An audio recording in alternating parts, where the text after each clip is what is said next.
Hey guys, and welcome back to another episode of the Airbnb Nomads podcast. And on this week's Property Education Masterclass, we are joined by Daniela Iannelli. Now, Daniela is a hospitality expert. We're going to be discussing all of the ins and outs around the hospitality part of this serviced accommodation business, which is so important. There is so many tips and tricks in this episode that you want to stick around for. Here we go. This is going to be fun.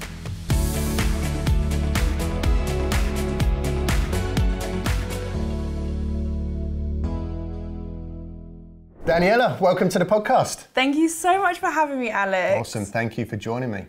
I'm excited to have you on for a few different reasons. One, I think that you are a really good advert for people who need to exude more confidence to like grow and build into their industry, their business, whatever that is. I'm seeing you around everywhere on your socials, and that for me is one of your biggest strengths. You seem, and we'll get into it a little bit deeper, maybe it's not quite like that, but from what I can see, you seem like an incredibly confident person, a go-getter, very entrepreneurish, is that a word? But someone, entrepreneurial, there we go, we got there in the end. But someone who's gonna get to their goals, that's how you come across. I also like I think we've got some similar interests in travel and Europe and being in the sun and kind of trying to chase that idyllic lifestyle. I think we both share that passion. I thought you were one of me. I thought you were one of us first. That's what it was. That's what it was. Daniela thought I was Spanish. Unfortunately, I'm completely English, but I do like to spend a lot of time overseas in the sun, and that's hence why maybe I'm a little bit browner than some other people. But also, obviously, we've got the similar bits and pieces around serviced accommodation. That's your background. And also, I like the way that you, again, seemingly, and we're going to get into it, but it seems like you've managed to kind of branch out a little bit from just the immediate act of service accommodation, and you found your place in one of the many areas that surround the business, which is something that we've talked about a lot on our socials as well. One of the best things about this business is not only that the business is great, you can make good cash flow, it allows you to have a bit more of a remote lifestyle, but also there's so many branch offs around the outside, around the periphery of serviced accommodation. So there's loads to unpack in this podcast. I'm really interested to hear all of your background that's led you to where you are today. So why don't we start with that? Why don't you tell us a little bit about your background? We know that you're heavily involved in hospitality today. So I'm interested to know if that's where you began or if it's something that kind of evolved slowly over time. So yeah, why don't you tell us a bit about you? Yes, I've actually always been in hospitality. So I've worked in a lot of different areas of hospitality. So I started when I was 16. So I left school with like basic GCSEs. Familiar story. I always thought in school like I wasn't academic at all. Like I can barely spell. You can always tell when I've written like a Facebook post. I can barely spell. I'm pretty sure I'm probably dyslexic if you look into it. Some of the best entrepreneurs are, right? I like to think so. But I was like, do you know what? I'll be good at business. Like I used to sell my sandwiches at school. I used to do a lot of competitions at school. So I used to really want to be a chef as a child, and I used to do a lot of cookery competitions, and I got pretty far into it. So I was like, do you know what? When I leave school, I want to be a chef. I didn't end up being a chef, but more because I loved it as a hobby, and it was one of those things I knew if I took it as a career, my passion would be gone in it, and I always wanted to kind of keep that as my passion. But I left school, went to college, because like, do you know what? I'll be really great in business, did business studies, and quit a month after I started. Wow. And I honestly was so down about it. I was like, I can't believe it. Like I always thought I'd excel as soon as I left school. And I'm like, I've got a job in a cafe on minimum wage. I'm doing nothing. Like you get into that mindset. I think you can get into that mindset any time of your life. And then I got an apprenticeship in a hotel as a waitress, and it was a huge global brand, so I was so excited. I was in one of their best London hotels. I was so proud to tell people I worked in London because I only wanted to be in London. I didn't want to be in my hometown. Was you still at uni at this point, or did you? I was 16, so I literally left college a month in. College, right, got you, yeah. Left college, worked in a cafe, and secured this apprenticeship. So I was so happy, so proud. I remember my first day of work. Like it was yesterday. I ripped my skirt on the way in. Classic me. And I was sewing it up in the toilets before I started. I was like, Jesus Christ, always me. Like my whole bum was out on my first shift of work. Always me. Extra tips on that day. Extra tips. And yeah, over the 10 years, I worked my way up. I'd worked in pretty much every area of the hotel. If I didn't work in it, I would make sure I did cross experience in it, because I wanted to know what it's like to be in housekeeping, reception, all these different areas, which really made me a well-rounded person within the industry.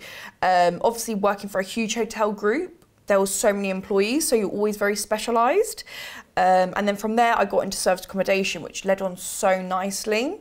But until I did SA, that's when I became an expert in my field. I always thought I was like competitively the best in what I did.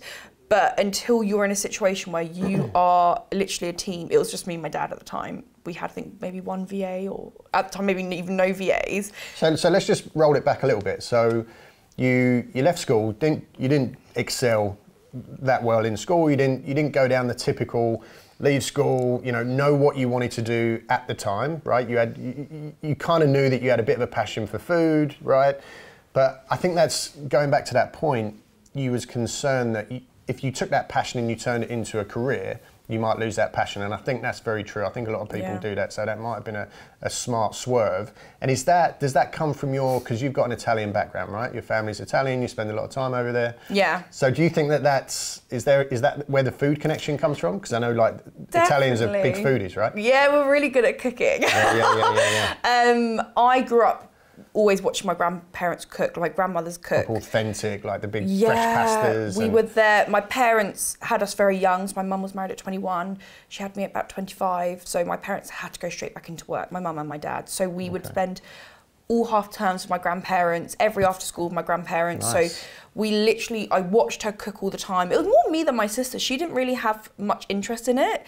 But my family are really old school, so like what they nice say. Way to grow up, like it spending was the amazing. weekends with your grandparents as well. Whole half terms, we'd stay over like sleepovers. Like we loved it, and obviously because we're grandkids, they let us have whatever. Like all the sweets, extra pocket money. Oh my god, and we were the only grandkids as well, me and my sister. So we were like so lucky. I always watched her cook. They were so old school Italian. Like she'd say to me, Daniela, you need to learn how to cook and clean for when you get married. I mean, it didn't really age well, that statement. But I wonder if it was like one of my previous partners, going back a little bit now, she had some Italian ancestry, and she was really adamant that if we was ever to eat pasta, had to be freshly made. And she had the proper old school pasta machine, like bolted to the side. And how old was she? Like 60s? No, she was like mid to late 20s. Really? Oh my God. So I didn't know if that was like, I think isn't that quite familiar? Isn't that quite common though with Italians? They're like, fresh pasta only. Oh, do you know what? I don't make my own pasta. I don't. I just can't do it. It's too much. That's what it is. I'm a British Italian. That's what it is. I was born in the UK. Let me up. But I love making my own bread, all of that sort of stuff. But I do think it's something. People obviously love it, whatever country you're from, to cook. But I do think it's kind of installed from a young age, culturally. I know probably you shouldn't say it, but more with women in our culture, just because it is how it is, kind of thing. Yeah. It's not. I honestly believe. I know people say this, I could live on bread and pasta. Oh my God. Just give me fresh bread, fresh pasta, job done. My bread. A load of cheese on top. Yeah, but not with fish, remember. Not with fish, no fish pasta. No fish pasta. That's true. It's like pineapple on pizza, right? Oh my God. No fish with the pasta. Devil. I get that. Right, so then you fell into the hospitality industry. What was it that made you said that you really started to dive deep into all of the individual parts of that business. I wouldn't say that that's really normal. I would say that most people, they get a job and that's all that they care about. It's just paying the bills, right? It's just what they need to do day to day. So was that driven because you could see the benefits of learning every part of the business and how that could carry you through life and give you options? Or was it because you just generally loved that and you was interested and it was just how it kind of unfolded? Was there kind of any... Yeah, I mean, I'm massively competitive in what I do and I wanted to be the best. So I wanted to know how my job affected someone else's job. I just always wanted to be the best. How it's all connected. I wanted to see how it's connected. I didn't like how people in any industry kind of looked down on others. Like obviously I've seen people like talk down to like pot wash or housekeepers, and I've always hated that because I started at the bottom as well. Right. And I always said like in a hotel or in a service accommodation, the main two roles are housekeeping and pot wash, because you can survive without a general manager, but you cannot operate without housekeepers or people washing the dishes. So I've always had massive respect for them, and I wanted to see how hard their roles are. And oh my God, I did housekeeping. I think I lost like 1 kilo in a day. Like, it is hard work.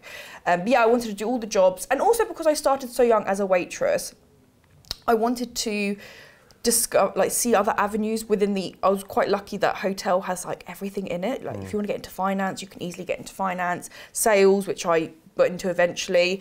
So I wanted to kind of see what my calling was in the hotel, because I wanted to be a general manager right at the beginning.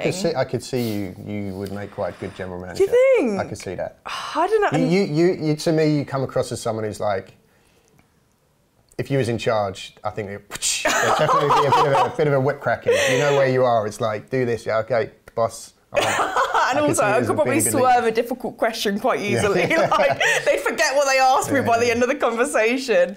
That's what I wanted to do originally. And that's why I had such a keen interest of learning other departments as well.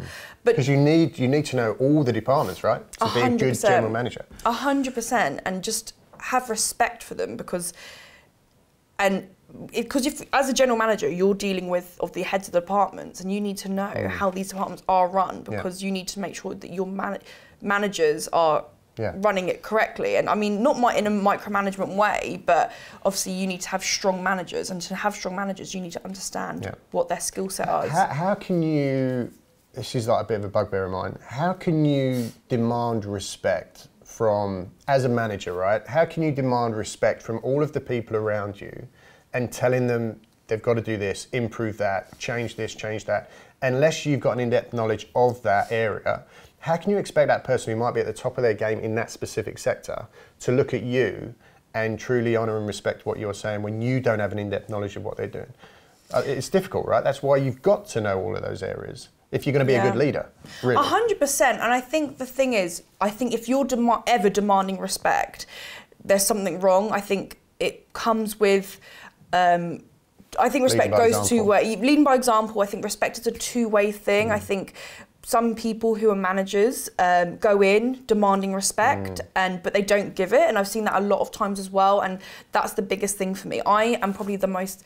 I don't mean to blow my own trumpet, but I think I'm a really respectful person, a kind person. But if it's not reciprocated, like, I'm not going to then keep going with it, because it should be two ways. I know what I'm doing. I'm good at what I'm doing. I think every person as well has that one thing against them. So when I was 16, I had an amazing manager who hired me, and I was 16 at the time. I was young, I had zero experience. No one respected me. Everyone wanted to be like, you're young enough to be my daughter. And everyone said that. I was a young girl, and he was like, you need to implement a new standard. Like, literally, this standard you need to implement. And I had to, he was like, you're doing it. And I was like shitting myself, because I was so shy as well back then. That's young to be given that kind of responsibility. Yeah, and I literally had to get to the point where I had to put my foot down. I was like, if you don't follow it, I'm not doing it. And I had to get to that point with my colleagues, like a whole big team, probably about 20, 30 people, to follow this procedure that I implemented. Wow. But you know what? He was the best manager, one of the best managers I've ever had, and he could see my potential before I knew what that was, and to have to implement that. But I mean, things are always against you. You could say you're too young for something, you're a woman, you're this, you're a different colour, whatever. There's always going to be something. Always an excuse, isn't there? There's always something that is going to be that's going to like keep you held back, and you just have to not care and just be like, do you know what? It is what it is. I've had even in SA people not respect me because I'm a young woman, and I just think, do you know what, that's your loss. Because if you want to work with me, I can make you the best and the specialist in customer service and hospitality standards. But if you don't, that's on you, because I know, I'm not stupid, I know you're not going to be with me for the next 10 years, but I can make you the best, so when you go somewhere next, you can have an incredible opportunity and career. You can show them what they need to know right now. Interesting. So a couple of things that kind of come to mind on what we were just chatting about there. You said about when you start at the bottom and work your way up, it naturally gives you that respect for everybody's position. And I can relate to that, because when I left school, I did the, you know, like the glass collecting thing, the pot washing thing, similar to what you said. And at the time it was tough, like, you know, especially when you're surrounded by people that you was at school with, in the clubs and stuff like that. And I remember one memory that sticks out. I was in the club, like, it was like the place to go, the place to be seen. And I was there collecting glasses and doing the dishes and stuff like that. And I used to have to collect the rubbish as well. And I remember one memory, I was pushing the, like, you remember the like little wheelie bins that have like all the rubbish bags in? It's been so long since I've been in the club, Alex. Yeah, well, me too now, but it's something that's just ingrained in my mind. But I remember pushing it through the dance floor, and I was seeing all like the girls from my school that was like the A team, you know, like the elite girls, everyone wanted to be, so, excuse me, and I'm pushing the bins through. But what that did was, coming from that place of, you know, not hardship, but doing the stuff that maybe some other people didn't want to do, coming up, it does make you appreciate, and it gives you you know, a high level of respect for all the people around you, and you get the understanding that it doesn't matter who you are, how powerful you are, how big you are, how important you are, how much money you've got. If you haven't got that team around you doing all of the little bits and pieces, the whole thing collapses. You know, so that really stands out. And the other thing that kind of comes to mind is you was talking about your previous manager, who was such a good role model, and that is so powerful as well. Like, there's one particular person that comes to mind who I worked with for 8 years, and he was because I used to work on super yachts. That was like my background. So I travelled the world, I had like this amazing idyllic life, but the captain that I worked with for the bulk of that time, what he did, which really stood out, and I'll never forget it, and I took so much from it, and I try and implement it into my life today. He had this knack, and I think that this is such a quality of every top leader. He was your best friend, right? Laughed together, joked together, socialised together. But if you crossed that line and you weren't performing, he would immediately sit you down and find a way of having a conversation where you knew that you stepped out of line and you needed to raise your game back up because you got a little bit too relaxed. So he found a way of walking that line really, really well between friendship and being your boss. And I think that that's a really rare quality, and one of every great leader. You don't demand respect by shouting your way to it. You demand respect by leading by example. And that's what he did. He never let the side down when his boss wasn't around. He was 110% whether his boss was there or not, which I think is very rare. And also he knew how to maintain that level of standard, and he pulled everyone up to it, and he held you accountable. Yeah. So really, that's a really cool. Rare like quality, but they're the people who I've always worked well with, where you can connect on a personal level, but you don't want to let them down. You have that feeling like, I don't want to let that person down. Like, you can laugh with them, joke with them, but then there's that, and you feel that yourself. It's just not, you don't even want to take the mick out of them. Like, you don't want to. Because you respect them, because of the way that they're leading, right? And the levels that they're holding. So, okay, so you're now in the hospitality world. So what happens next? You was at this hotel for quite a long time. 10 years. Same hotel chain, but loads of different jobs. So I ended as a sales position. So I was sales manager, and then I went part-time to sales executive position.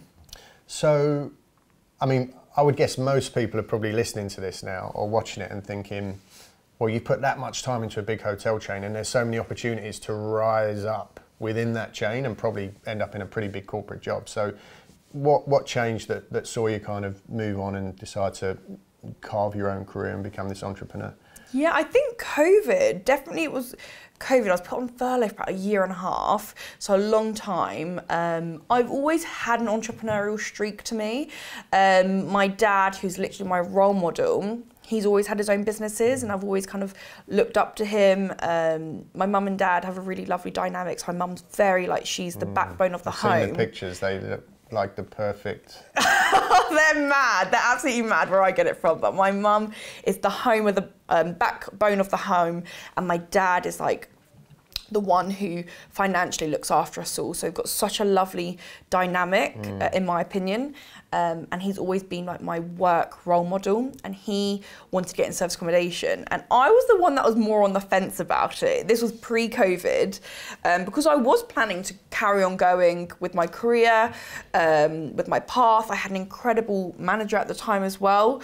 And he was helping me kind of craft my future out in the business, and then COVID hit, and which reevaluated a lot of people's lives. My mum got very sick. COVID came through COVID. No, sorry. So she was sick a year before COVID. So she got cancer. She's fine now, which is amazing. But I think when these big things happen in your life, big life events, yeah, huge life events, I was really lucky that the hotel massively supported me through my mum's sickness, which I'll always be grateful for. But having that a year before COVID, and then COVID hitting, obviously I had time on my hands, and I was completely like reevaluating my life, what I want to do, the kind of future lifestyle I want. I had a partner at the time, so I was kind of, when you have a partner, you naturally think about like one day settling down, children, all these sort of things going through your head. And that's when me and my dad set up the business. During COVID and national lockdown, we set up a service accommodation business. 3 of them at once as well. So your father started pre-COVID though, right? No, so we started together. He was trying to get me on board pre-COVID. Okay. Yeah. But I was interested, but like I was. It's a natural progression, right? Because you've got hospitality locked in, so you've already got a huge fundamental like base of the business. What was it that drew your father? Did he have any hospitality experience? Is that? He's property, so it was 25 years, probably like nearly 30 years of property experience now. So my dad's always had his own businesses. He's always been a successful businessman. He wanted to do something a bit different. He wanted to work with me because he is incredible at growing businesses, strategy, all of that side of the business. And I'm obviously really good at the hospitality side. So he wanted to work with me pre-COVID, but I was interested, but life takes over. I mean, I had a demanding full-time job. It's just one of these things you put to the back of your mind. Sure. I had far more important things to be thinking about. And then once you hit COVID, I mean, I was in the same 4 walls every day, all day, to think about things and like wonder what I want for my future. Yeah. And I think what COVID did as well for a lot of people, and I think that's why there has been an explosion of, whether or not you'd call them entrepreneurs or not, I don't know if, I'm still trying to work out if you're born that way or if it's something you can learn. But I do think that there's been this huge explosion of people that have, post-COVID realised how delicate, the fact that their whole life, their financial life, their security, their family security is all in the hands of an employer. And at a whim, right, that can change. I think a lot of people were like, right, I need to take control. I need to find a way of being in charge, determining my own future, my level of income, my level of security. So it doesn't surprise me that you were sitting around thinking, well, what other opportunities are there? And it sounds really nice, that idea. Maybe it's not as romantic as it sounds, you can tell us about that, but the idea of being like working with your family, I do some stuff with my family, which has its pros and cons, as I'm sure you'll allude to. But was you sitting there thinking, well, I like the idea of it, but do I really want to get into business with Dad? Was there an element of that, or? Well, you know my dad, so I think we're quite similar in personality, me and my dad. So, and you look like the spit image of your dad. So we are similar in many ways, which has its pros and cons as well. So when we started working together, it was fine.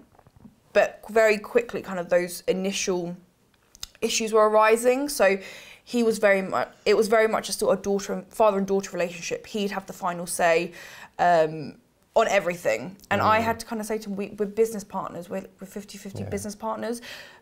I understand, we can listen to each other, but you can't have your say as the final say all the time. You're not just Dad in every situation who's making it, Exactly, and it's very difficult, and you kind of have to adapt. And it's a slow. I mean, I don't know how. I think I was 24 when we started working together. So for 24 years, it's very much the traditional, like, I have the final say, my house, my rules, that kind of situation. To go from that to go, you know how making decisions together. Yeah, and you know how hard it can be with any business partner to make decisions. So when it's your dad, who naturally has been the man of the house for that time, it was very difficult adjustment.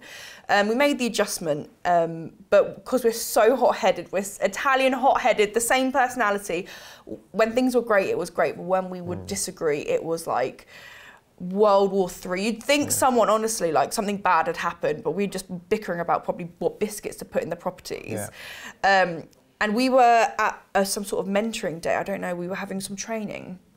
And the lady who was doing it with us, she said, you two need to put in boundaries. She said, I love your, she was like, I love your relationship, we have a great relationship. But she was like, you need boundaries because it's like almost like personal attacking each other and like exploding over the craziest things. And once we actually sat with her and she made us wear these stickers that said B, and I was like, this is ridiculous, but it actually worked. Having B as in like A B for boundaries. Oh, B for yeah, well, I would have been A, Alex. I would have been A. B for, we both had to wear stickers that said B for boundaries. Okay. And every time we'd get agitated, it sounds so silly, I'd be like, B for boundaries, Dad. And like, we're so silly. We'd like holding the pillow as well. Yeah. And it did actually work. Like, as silly as it was, that we had to put in those boundaries.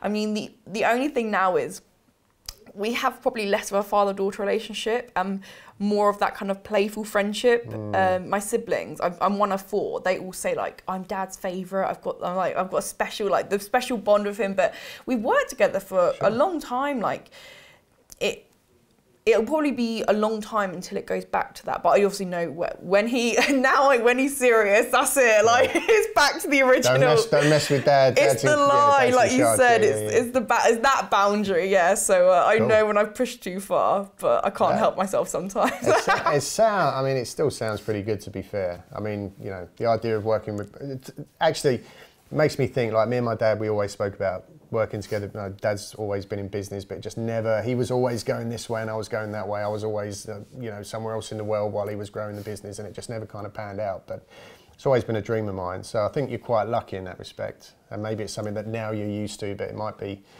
yeah, something that a lot of people would love to have that opportunity. Okay, so you've kind of settled into that working relationship. So we're now around COVID time, the world shuts down. And is it coming out of that you start taking on your first properties, or is it literally right in the pandemic you take on your first ones? First 3 at once. It was when just, I think builders could travel, like construction workers. Essential workers? Essential workers and construction workers. It was only them that could travel. So that's when we had our first 3 units. And over the 3 years, I think we got to about 20 units by the end of it. Wow. So we built up quite quickly. I mean, I think the first year we maybe took on like only 2 more, but it's like one of those things, like a snowball effect, as you know. And I think it was a bit of a double-edged sword, wasn't it? Because I've heard from a lot of people who started around COVID, it was like the amount of people that were out there trying to source these properties went off a cliff because everyone was too scared to make a move. But if you held your nerve and was like, yeah, I'm going to take advantage of this, like you obviously did, because, you know, yes, the world shut down, but there were still people that needed places to stay. There was still work going on. There were still job sites that were in full swing. There was people that needed accommodation. And if you realise that, like you did, then there was properties that were available, right? Because people weren't renting, businesses weren't operational. So you obviously took advantage of that. So where did these properties come from, the first 3? How were they sourced? Were they through an agent, direct to landlord? We did the same thing as everyone else. We sat there and made call after call after call to agents. And to say like rejection, but they do say, was it every no, you're closer to your yes? Absolutely. And I think the first property we had, I remember we called loads of agents and I'd had enough for the day. It was a Saturday. I was like, I've had enough. And my dad was like, okay, one more call and then I'm done as well. I think it was like 4 p.m. on a Saturday, because we've got great lives. And the last call he made on a Saturday was the first property we got. Wow. So it really does work. The formulas do work that you're given in whatever training. It's a numbers game, right? Numbers game. And I mean, I'm not bothered about rejection, but at the time I probably was. I hated calling these agents and my dad, obviously he's ex-agent, so he was really good at it.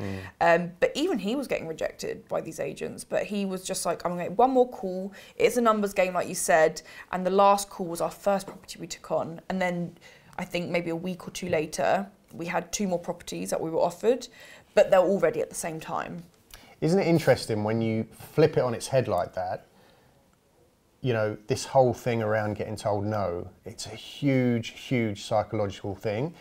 If you can turn that on its head, and like you said, for every no, if you put it down to numbers, and it literally is a numbers game. If you keep going, okay, another no, great.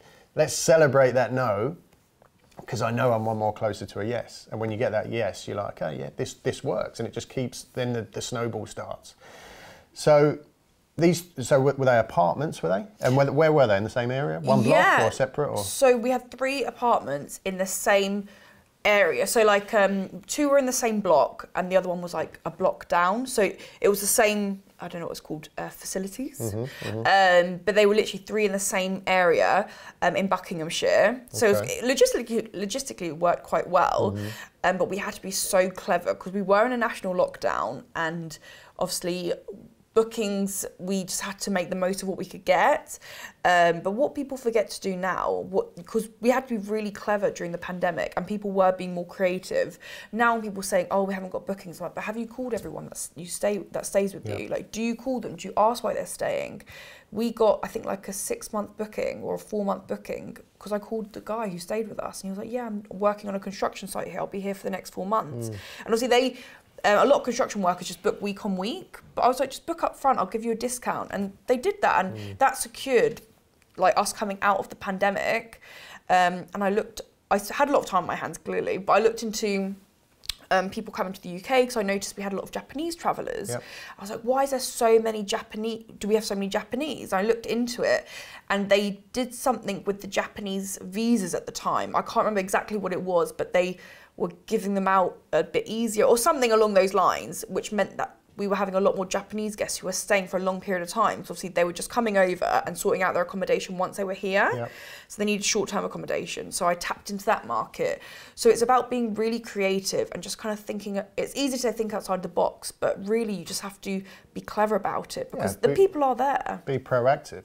You know, and like you said, think outside the box, look at other industries and different avenues and different niches and markets, rather than just sitting back on the OTAs like so many people are doing today. Interesting. So you've got the 3, you're now up and running. So at this point, is this you? Are you sitting here thinking, I'm enjoying this, I can see a business in this, I love working with Dad, this is my new life? Are you kind of at that stage then? Yeah, that's when I probably started thinking about leaving my job. So after the pandemic, I went part-time.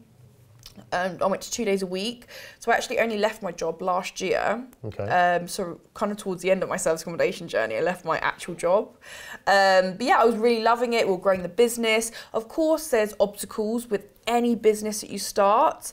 The challenges, luckily I was quite used to the hospitality hours and knowing that it is a 24-hour business. I always say, like, until you lock that door is when you can relax from a business. And because you can't lock, there's no closing time of SA. So swings and roundabouts, but I think people who get into SA are sometimes maybe sold a bit differently. That's something that we stress. This is a full-blown hospitality business, right? So be aware of what it is. Don't get sold down the river with all these big, false promises of this passive lifestyle. It can be made passive with systems and automation and technology, but there's always going to be an element of having to be involved because it's all about the guest experience, which obviously you are so well versed in. So with that being so important, let's talk a little bit about where you are now, because isn't your focus now shifting slightly from just the immediate act of being a host to slightly more on the outside of helping people to grow the hospitality angle specifically around the business? Is that kind of where you are now? Correct. Yes, we sold the service accommodation business back in June, July time. So we sold that then, and I wanted to do something that I was completely my niche and what I specialise in. Back to really where it all began. Exactly, and I've had the real rounded experience of having my own business.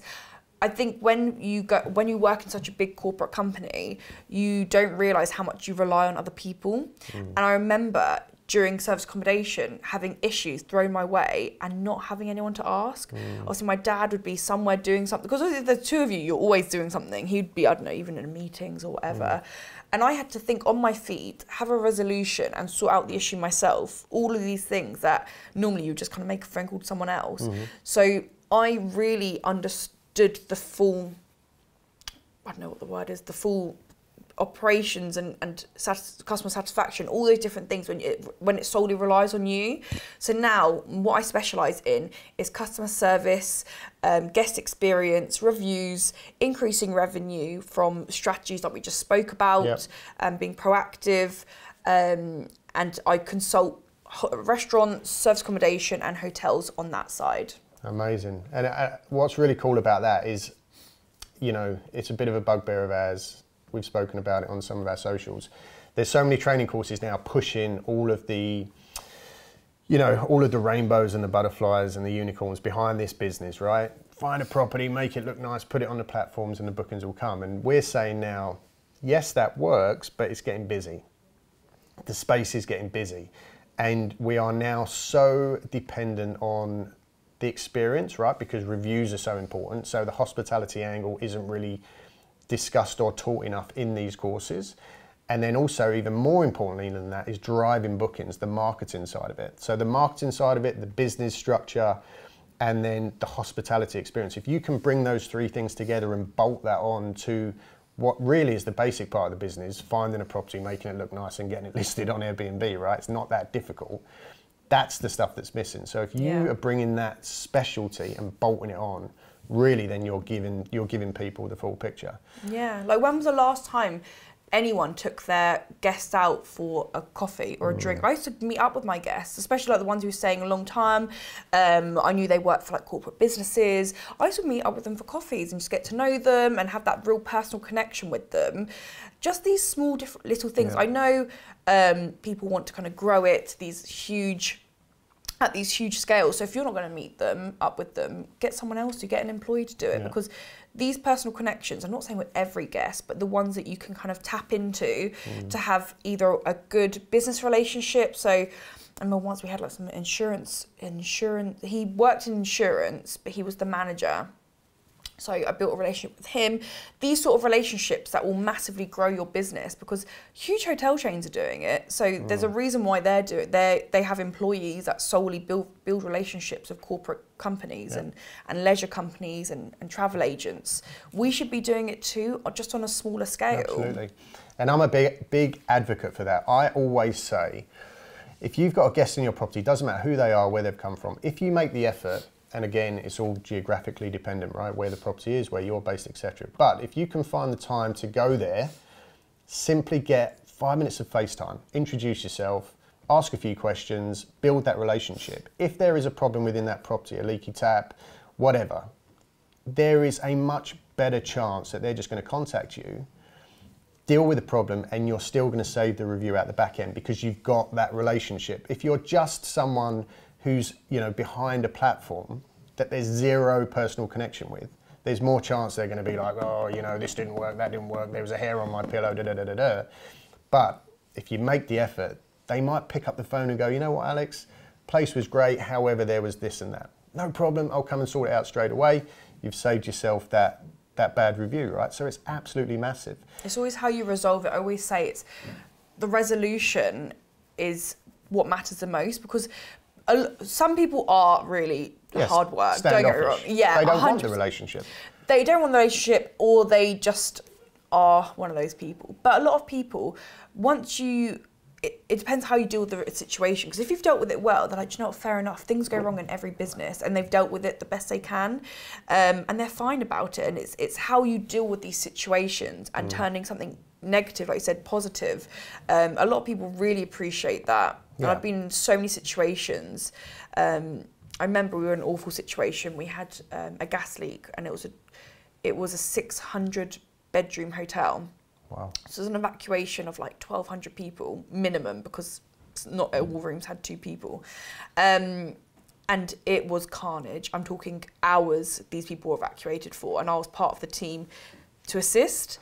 And there were so many complaints, but naturally there were loads of complaints, but so many people thanked us as they went back to the hotel to say, do you know what, like, it was an awful situation and you dealt with it as best as you could. Right. Because I wouldn't be happy. You tried to do your best. Exactly, in a situation where even I wanted to cry. So. And I think most people, decent human beings, appreciate that. They can see the efforts that you're going to. Even if the outcome isn't ideal, they can see the effort that you've gone to, and they'll appreciate that. Yeah. You know. So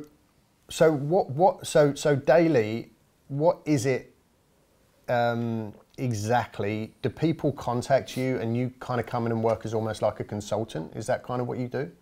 Yeah, so it's a slightly different one because of the nature of the business. So people will come to me with some issues, the business owners. I'll kind of understand from them what their issues are because they'll know roughly what it is, but obviously if they can't fix it, they don't know probably the extent of it. So what I'll do, I'll then offer them my kind of secret shopper package. So I'll go into the restaurant, hotel, service accommodation. I'll go as a guest, so the whole booking process, contact them to see how responsive they are, if I've got any needs, all those sort of things. So a little bit like a secret shopper. Yeah. But they know about it. Well. But you're critiquing. Yeah, exactly. So the only people that would probably know more about it is an SA provider, a service accommodation provider, because they're not the ones that usually have like a big team under them.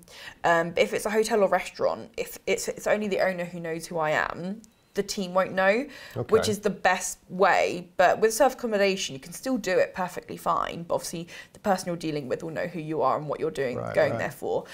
So I'll go there, see what the issues are, kind of observe everything, like look at the maintenance, cleanliness, customer service, how well they are at dealing with any issues, if they do arise, fake issues that arise, because you need to know how they would respond in these real situations. And then from that, create a hospitality business plan, which they can either conduct with their own team or I can help them with that. So it can be like a weekly call, monthly call, or I can actually go in and deliver that training myself. Wow. What a great concept. Thank you. I really like that. It is something I'm so passionate about. And I think that with the rise of service accommodation and the competitiveness of the hospitality market as a whole, you've got restaurants popping up each week. Hotel, if you go in, you're from near London. I mean, if you go into London, there's literally a new hotel. You can walk down one road and there'll be about 5 hotels. Absolutely. So the competitiveness, you need to stand out. And one way to stand out is customer focus, which, I mean, I'd rather go to a hotel that was probably a 4 out of 5, but a 6 out of 5 out of customer service. That's really, really cool. Well, I might have to give you a call and get you into anytime, Alex. portfolio. Guys, get in touch with Daniela. That is an awesome, awesome concept. And like you said, if you can get your customer experience level up here, I don't see how you can't exceed in this space, because that is what's letting most people down, I think. You know, yeah, you'll get bookings, but you know, if you're not providing all of the bits in between from arrival to departure, that's how you grow, right? Yeah. Reviews, that's how you scale, that's how you keep landlords happy, that's how you keep agents happy, that's the whole thing. And the more time you spend with issues, the less time you have to grow a business. Yeah. Because even if you have a team, if there's a lot of issues, you're naturally dragged into it anyway. Yeah. So once things are ironed out, the team are trained, everything's a lot more smooth, it will give you that release to be able to grow the business, is what everyone wants to do. And I think a lot of operators, they don't necessarily have that preparedness to deal with the problems, because you can go a year, 2 years, God, you might even be able to go 3 years and not really have any issues, like major issues. You know, no maintenance issues, you get a good run of guests, you don't have any real problems. So you start to get like a little relaxed, and you just think and then when something does happen, when there's a problem with a booking, when there's a complaint, when there's this, where there's that, it's like, God, you know, I don't know how to deal with this, because they're not prepared. When you're on holiday and you get that call, it's always when you're on holiday as well. Like, can't you not be in the UK? Yeah, I was out this Christmas Eve dealing with issues. It's part of the business, but okay, cool.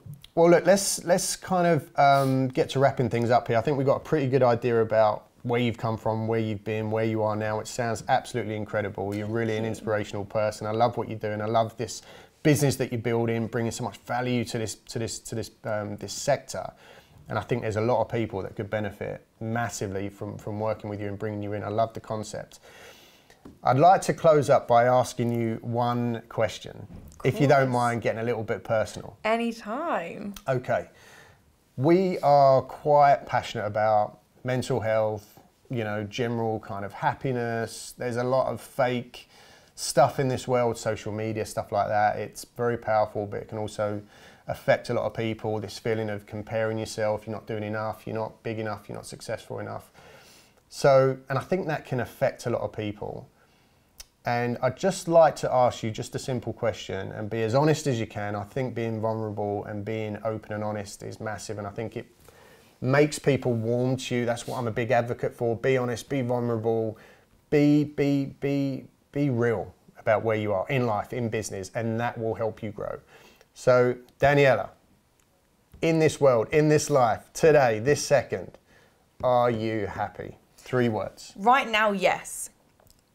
I would say last year, oh sorry Alex, nothing's a simple question with me. Last year was a roller coaster. It was a year of growth, change. I only left my job last year. I sold my business last year, started a new business, invested a lot of money in the business. It was incredible learning. This year is about excelling, but mental health is real. I never suffered from it, and not suffered from it, I never was exposed to it until I started my own business. And you can see that if you don't look after yourself, because naturally you can be working 7 days a week, 5:30 a.m. sometimes you wake up because you're like, I want to get ahead of the day, and then you don't finish till late in the evening. 5 a.m. club. Yeah, well, I occasionally do, and I'm so proud of myself when I do, but you have to look after yourself. When I was still part-time working and doing the service accommodation business, I started suffering from anxiety, which I'd never had before in my life. And so common. It's so, until you're exposed to it in that way, and it's going to sound awful, Alex, but you kind of don't believe it, because that word gets thrown around so much. That's just you being weak. Come on, toughen up. Well, so I think sometimes it is thrown around a bit too much, because when someone really is suffering from it, you don't actually understand, because until I kind of went through it, I was like, it's real, like to the point where I would dread going into London, feeling sick. I felt sick the thought of having to go into London. Not because I hated my job, I love my colleagues, it's my job, but it was so much, you know, Airbnb, service accommodation is 24/7. Yeah. So adding a job onto that and I want to be 100% when I'm in my job, because that's not fair on my employer. So if there was an issue, my anxiety would go through the roof. I'd feel sick. I couldn't eat. It took me, even when I left my job, a long time to be able to go back into London, just to travel, just to go as a day out with my friends.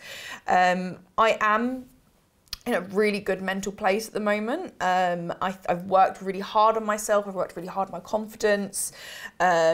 And I'm really happy and proud of where I am and kind of what 2013 has taught me to bring me here. But looking after yourself is huge, and I'm such an advocate for that. I really pushed myself too hard when my anxiety was at its worst. And part of me leaving my job was to get myself, obviously the service accommodation business was doing really well as well. So it was one of those things I was planning on leaving when I got to that point, but I needed to look after myself a bit too. That's awesome. Really appreciate your honesty on that, because I find, doesn't matter who I ask, when you ask that question, if the person's open to being honest, no one ever sits there and goes, you know what, it's like, I'm just like perfect. Everyone's got their problems, or they've had problems, or they're working through something. So yeah, I think just do your best, and don't push yourself too much. You know, remember to take a bit of downtime and appreciate where you've got to, right? So to close up in a couple of sentences, as a successful entrepreneur, as a successful woman entrepreneur as well, which is even more impressive, in a couple of sentences, what advice would you give to people who are watching and listening to this to get started and to start their own journey of trying to create a bit more of a life on their terms? What's some of the key points in a couple of sentences? Where would you go? I think I'm just gonna say, just stop caring. just honestly, who cares about anyone, anything, what you put on social media? I was so conscious of what I was putting online before, what people thought about me. I'm from a, I know it's very, you asked for 3 words, but I come from a community where it's really like, you be careful what you say, you don't want to say the wrong thing, you don't want to embarrass yourself or your family. It's all about family pride, tradition. But I've stopped caring about everything because, with all due respect, no one's going to care if I go into liquidation. 100%. So why should I care now? It's so true. So yeah, just stop caring. Start now, get perfect later. I can barely spell, and I've had several businesses. So like, just go for it. And I know that's not probably the advice maybe a lot of people want, or they want some other advice, but that's what I would give, because as soon as I stopped caring is when I was going for it. Awesome. Makes a lot of sense. Stop being scared. Push go, start, go for it. It's all out there, right? And just cut out the people that maybe aren't good for you in your personal life. And that is really harsh. I'm very black and white, so it was a bit easier for me than maybe some other people. But there are a lot of people in a lot of people's lives who are actually not good for them. And as soon as I cut them out as well, I could see the difference. It's the old crabs in the bucket syndrome, isn't it? Pulling you back down, and it's a really more jealousy, not because my friends or like my acquaintances were not doing as well as me, but sometimes they're doing far better than you, and they're happy until they see you doing better for yourself. So you have to kind of recognise these traits as well. Awesome. So much juicy stuff in there. Thank you so much for telling us your story. That was absolutely awesome. Guys, get in touch with Daniela. We're going to put all of her details in the show notes. She could help turn around your serviced accommodation business, or any hospitality business in that case, and help you grow, get better, get stronger, get more professional in that area, which is so, so important. So thank you so much for joining us. Thanks for having me. Thank you for listening and watching, and we'll see you on the next podcast. Thanks.